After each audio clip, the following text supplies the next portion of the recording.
क्या आपके रिश्ते में भी छोटे छोटे झगड़े रोज की कहानी है? आप ऑफिस से आ रहे हैं और झगड़ा, आप ऑफिस जा रहे हैं तो भी झगड़ा, आप कॉल कर रहे हैं तो भी झगड़ा। तो आप अकेले नहीं हैं इस फेज में। हम 2025 में हैं और आज की डेट में कपल्स के बीच में बात कम झगड़े ज़्यादा हैं। और ये क्यों होता है? क्योंकि हम सब स्ट्रेस में हैं, हम सब मेंटल स्ट्रेस में। अगर कोई मेडिटेशन करता है सुबह और वो दोपहर में आपसे ढंग से बात नहीं कर रहा तो वो भी स्ट्रेस में है। अच्छी बात है हम मेडिटेशन से अपने स्ट्रेस को थोड़ा कम कर लेते हैं। जैसे मेरे पास एक कपल है, नेहा और अर्जुन। सो नेहा और अर्जुन के बीच की कहानी ये है, अर्जुन जॉब करते हैं, नेहा भी जॉब करती हैं। लेकिन Neha being a mother and an employ तो वो थोड़ा टाइम निकाल लेती हैं कि वो रिलेशनशिप में इनपुट दे पाएं। बट अर्जुन को अपनी कंपनी में काफ़ी टारगेट बेस्ड जॉब है, काफ़ी टारगेट बेस्ड जॉब है, और जब वो घर आते हैं तो वो काफ़ी ड्रेन हो चुके होते हैं। बट यहाँ नेहा क्योंकि बैलेंस कर सकती थी थोड़ा अपने बच्चे में, अपने काम में, और कुछ ये सुपर पावर विमेन के पास होती भी है कि वो थोड़ा सा जब मदर कई सारे मल्टीपल रोल में है तो वो बैलेंस आउट थोड़ा कर पाती हैं। लेकिन नेहा अपने आप को इमोशनली बैलेंस आउट नहीं कर पाती। तो जब भी अर्जुन घर आता है तो वो बहुत इरिटेट हो जाती है कि तुम्हारे पास तो टाइम ही नहीं है। वो आके अपना रिलैक्स कर रहा होता है और वो इरिटेट हो जाती है कि तुम्हारे पास टाइम नहीं, क्योंकि वो क्रेव कर रही है उस टाइम के लिए। पैरेलली अनुज फील करता है कि यार ये तुम समझ क्यों नहीं रही, मैं इतना थक के आया हूँ। और इस बात से झगड़ा। तो जहां हम शाम में आके दो अच्छी बातें कर सकते थे वहां हम फिर झगड़ रहे हैं। और ये झगड़ा सिर्फ बढ़ रहा है क्योंकि वो उसी डिसअपॉइंटमेंट से सो गई, वो उसी डिसअपॉइंटमेंट से सो गया, और सुबह भी हम उसी डिसअपॉइंटमेंट से उठ रहे हैं, हम मेडिटेट भी उसी डिसअपॉइंटमेंट से कर रहे हैं, और फिर हम एनी हाउ ऑफिस के लिए जब निकलेंगे तो हमारा झगड़ा होगा ही होगा। और मुझे पता है आप ये सुन रहे हैं और मुझसे बहुत रिलेट कर रहे हैं। क्यों? क्योंकि आपकी लाइफ में भी यही बात है, आप मुझसे रिलेट करें। बट समझते हैं कि क्यों होता है। बहुत सारे रीजंस है, बट कुछ इंपॉर्टेंट रीजंस हैं। आपका वर्क लाइफ प्रेशर जो बहुत बहुत बहुत ज़्यादा मैटर करता है, जिसको हम सोचते हैं करियर अलग है और रिलेशनशिप अलग है। नहीं, ये ओवरलैप करते हैं। दूसरा इंपॉर्टेंट रूट कॉज है कि आप ये समझ नहीं पा रहे हैं कि सामने वाले की नीड क्या है।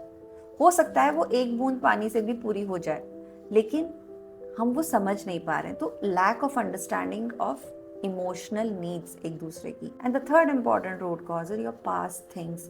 जो भी आप लोगों की रिलेशनशिप में पहले रही और आपने उससे बात करके ये सोचा हो कि अच्छा ठीक है अब हम आगे से ऐसा नहीं करेंगे, बट जब भी वो नई फाइट होती है वो सारी बातें आ जाती हैं। ये सच है। ये तीन रूट कॉज बहुत इंपॉर्टेंट रोल प्ले करते हैं आपके रिलेशनशिप में। बट अब इसके लिए करना क्या है? सिंपल चीज़ है। जब आप वर्क लाइफ बैलेंस करना सीख जाते हैं, जो कि पॉसिबल है, आपके यहाँ जितनी भी जिस कंपनीज में आप काम करते हैं, जिस भी सेक्टर में काम करते हैं, वहाँ पे वर्क लाइफ बैलेंस की जो बातें बताई जाती हैं उनमें अगर कुछ परसेंट भी इम्प्लीमेंट हो जाए। तो एक बहुत सिंपल सी बात है, जैसे आप घर आते हैं तो अपना काम लेके ना आए। ये बात वोकैबलरी में है आपकी, लेकिन इम्प्लीमेंटेशन में नहीं है। इम्प्लीमेंटेशन में कहने का मतलब है कि आपको पता तो है कि करने से चीज़ें ठीक हो सकती है, बट क्या होता है कि इतना ज़्यादा इंगेज है ऑफिस में, इतनी सारी चीज़ें हैं कि घर आके कोई ना कोई चार काम निकल आते हैं, तो आप हर वक्त काम में हैं। तो आपका वर्क जोन का जो थर्मोस्टैट है वो बढ़ता ही जा रहा है, मतलब 105 हो गया है उसका टेम्परेचर, और रिलेशनशिप का ऑटोमेटिकली कम होता जा रहा है। तो इम्बैलेंस है। छोटी सी बात है, मत लाओ घर काम, मत उठाओ आके फ़ोन, बोल दो अपनी टीम को कि मैं नहीं उठाऊंगी या मैं नहीं उठाऊंगा। कुछ इमरजेंसी है तो अपने पार्टनर को इन्फॉर्म कर दो। इमरजेंसीज होती हैं, बट अभी आप वहाँ से आए हैं और वहीं के लिए बात कर रहे हैं, तो ये बैलेंस बनाने की बात है।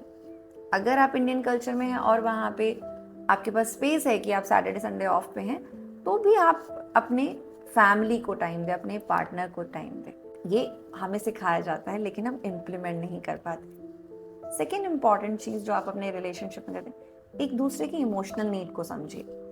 तो नेहा और अर्जुन भी क्या कर रहे थे? नेहा की इमोशनल नीड सिर्फ इतनी है कि अर्जुन आके थोड़ी देर बैठे उसके साथ, क्योंकि वो भी काम करके शाम में उसको लगता है अच्छा कि उसका पार्टनर उसके साथ बैठे, वो उसकी इमोशनल नीड है। अर्जुन की इमोशनल नीड है कि उसे स्पेस दिया जाए। अब दोनों ही मिसमैच हैं, सुनने में ही लग रही हैं, तो सोचो जब आप उस सिचुएशन में होते हैं, क्योंकि आप भी होते हैं, तो कैसा फील होता है, तो डिफ़िकल्ट होता है कि जब आपको अपनी नीड्स नहीं मिलती, जब आपको अपना तरीके से अपने आप को चलाने का स्पेस नहीं मिलता है कि ये मेरे साथ बैठे और ये मुझे स्पेस दे, तो डिफ़िकल्टी। तो ये समझने की बात है।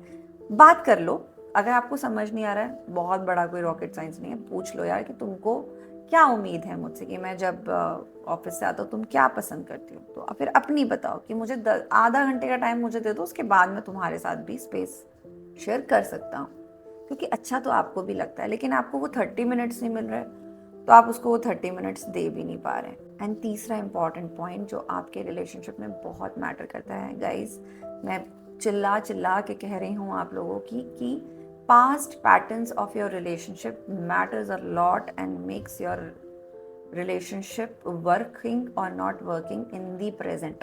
सिंपल है, अगर आपके पास्ट रिलेशनशिप में, इसी रिलेशनशिप के पास्ट में आप दोनों के बीच में बहुत ज़्यादा डिफरेंसेस रहे हैं और आप लोग उनको या फैमिली वालों की तरफ से मान के बैठ गए हैं कि अच्छा ये, अब इनके बारे में कहते हैं, एक कहावत है कि छठ परे कर दो या इस पर मिट्टी पाओ, लेकिन जैसे जैसे आप फाइट्स में आते हैं तो वो आपको पुरानी बातें याद आती हैं। तो बहुत अच्छा तरीका है कि पास्ट पैटर्न्स को ब्रेक करो, जिससे आप कुछ न्यू क्रिएट कर पाओ। और इसके तरीके हैं गाइज, इसमें ऐसा नहीं है, इसकी भी कोई रॉकेट साइंस नहीं है, बस इसके लिए हेल्प लेनी होती है, तो हेल्प लो। क्योंकि देखो, रिश्ते में ना एक बात बहुत अच्छी समझने वाली है कि ये एक ऐसा आपके लाइफ का पार्ट है जो आपको लॉन्गेस्ट जीना होता है। आप जॉब और रिलेशनशिप, ये लॉन्गेस्ट पीरियड होते हैं हमारे, इसमें बस फेजेस थोड़े थोड़े इंटरनल फेजेस बदलते जाते हैं, एज वाइज फेजेस बदलते जाते हैं। लेकिन अगर यही 2 फेज आपके टॉक्सिक जा रहे हैं और इसमें पॉसिबिलिटीज तो हैं लेकिन हम एक्शन नहीं ले रहे, तो ना लाइफ बहुत at the end of the marriage हमें ऐसा लगता है कि अरे यार मेरे दोस्त की रिलेशनशिप ज़्यादा अच्छा है, बल्कि वो भी किसी के थ्रू जा ही रहा होता है। तो कल मेरे भी एक दोस्त का फ़ोन आया, उसने मुझसे कहा कि वो किसी रिट्रीट में गया था, तो उसने वहाँ पे अगर 35 लोग थे, उसने 35 लोगों में से पूछा कि क्या आप सेम इंसान के साथ शादी करना चाहेंगे अगर आपको दोबारा मौका दिया गया, या मैं आपको 30 साल पहले पीछे छोड़ दूँ और फिर मैं आपसे कहूँ कि आपको शादी इसी इंसान से करनी है। तो मैक्सिमम लोगों की ना थी, बट जब ये सवाल उसने मेरे सामने रखा तो मैंने उसे एक पर्सपेक्टिव दिया कि अगर ऐसा आज भी उन्हें लगता है ना, तो मीन्स उन्होंने अपने रिलेशनशिप पे काम ही नहीं किया। वो सिर्फ उस पल को ठीक करने के लिए सरेंडर करते रहे, उस पल को ठीक करने के लिए कहते हैं ना टूल्स यूज करते रहे कि ठीक है सुन लो, ठीक है कर लो, और यहीं से हमें हमारे ट्रॉमास क्रिएट होते हैं। जो भी है आपका रिश्ता बहुत इम्पॉर्टेंट है आपके लिए, आप दोनों के लिए बहुत इम्पॉर्टेंट है, तो ये वर्केबल है। इसको ऐसे मत जाने दीजिए कि ये तो मेरी पार्ट ऑफ द लाइफ है। अपने पार्ट ऑफ द लाइफ को भी हम ठीक करने की कोशिश करते हैं। अब आप ऐसे भी सोचो कि अगर ये 3 चीज़ें करने से आपके रिलेशनशिप में फाइट्स की जगह सुबह आप एक दूसरे को हग करके जा रहे हो, किस करके जा रहे हो, तो आपका रिलेशनशिप कैसा है? आप शाम में आ रहे हो तो दोनों एक दूसरे को स्माइल करके मिल रहे हो, तो आपका रिलेशनशिप कैसा है? तो अगर आप इस बात से रिलेट करते हो तो अपने पार्टनर को ये ज़रूर शेयर करो, क्योंकि ये बात दोनों तरफ से ठीक होने वाली है। सिर्फ आपका पार्ट नहीं है, आपके पार्टनर का भी पार्ट है। और मुझे बताओ कि आपने अगर ये 3 टिप्स यूज़ किए हैं तो आपके रिलेशनशिप में क्या फ़र्क आया है।